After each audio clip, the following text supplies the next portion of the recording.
Ya let no Cheyenne. Let us go home. Are you not tired? Hato Pim Pan Tan. Ki perjong kila dan yanga. Mosquitoes are biting me. Balay Pim Pong Sopti. Why are you not wearing t-shirt? Kia đăng lên mapi. You can go ahead.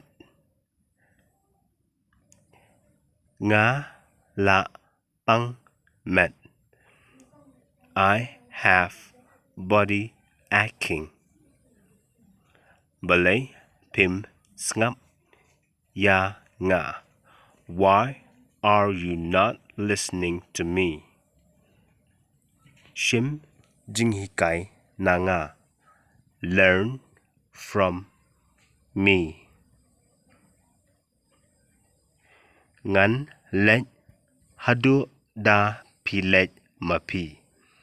I will go when you go. Ki let bam ja not. Go eat your food.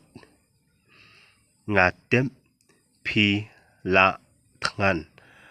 I know you are hungry. Pi dang len. You are going.